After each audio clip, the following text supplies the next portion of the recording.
Hello everyone, how you doing? Kayaking is one of the most popular water sports as of recent years. Not only can it provide good health benefits, it can also take you places where you can't go on normally on land. So here we are, we're at the Holston River. I got my kayak here. Got my life vest. Got my paddle. And I got my boat here.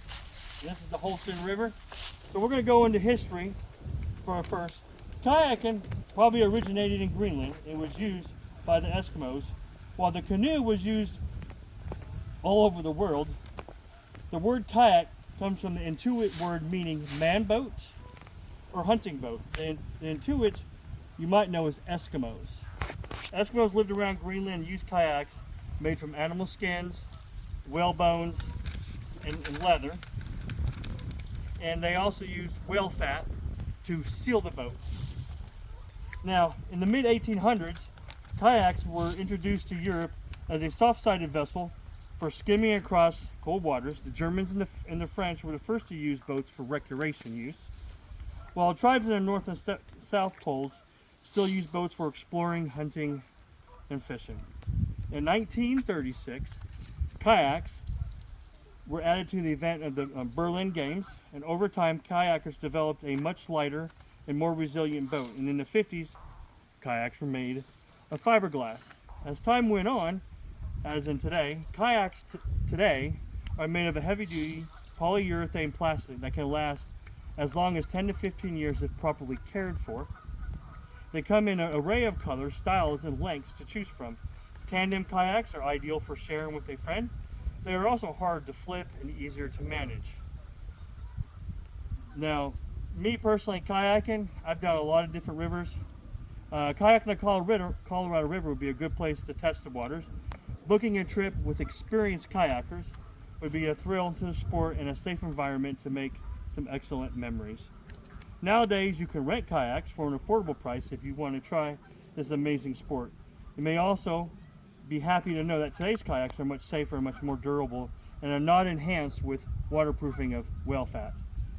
These days, kayaks are come in various shapes and sizes and can also come in a plethora of colors. Today's kayaks can be used in different types of waters, and some of them are easily accommodate two people. My kayak is for one. Kayaks are perfect if you want to travel across water with your son or daughter and has spectacular natural landscapes around you. Now we're going to go into a little bit of my experience. I personally have kayaked the Holston River, which is this river, the French Broad, Colorado River in Nevada, and the Nantahala in North Carolina. My experience with kayaking is this right here. When I kayaked the French Broad River, the friend I went with, when we first got into it, we were doing what was called Class 1, Class 2, and Class 3 on the French Broad.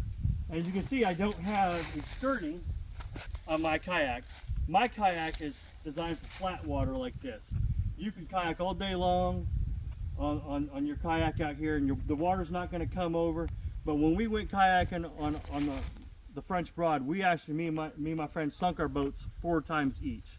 Thank God we were with some people who actually knew what they were doing and were very experienced, and they helped us get through the whole kayaking trip without losing our boats. We did lose our lunch that day and had to eat from other people. So we'll go into a little bit of what's called Class 1. Class 1 is fast-moving water with small waves. Class 2 involves wide, clear channels that are very easy and maneuverable. Class 3 has moderate to irregular waves that can be difficult to avoid. Class 5 is for advanced, and Class 5 is violent rapids that and then 6 is for extremely advanced. My personal experience is stick with 1s and 2s until you understand what's going on. Now always remember safety. Put your life vest on, because you don't know what you're doing. Understand the waters that you're going through, because if you don't understand the waters you're going through, you're going to have problems. But as long as you're wearing your life vest and you're hanging out with people who know what they're doing, kayaking can be an amazing experience, wonderful experience. I love doing it. Now I'm just an amateur. I ain't no perfectionist. But my experience has been this. So conclusion is, gave you a little bit of history. The Eskimos were the first to do the kayaks and canoes, and things went on. Germans and the French started doing recreation, and then now we got into Olympic Games and stuff like that. So I would highly suggest all of you get in a kayak and give it a shot. All right, have a good day.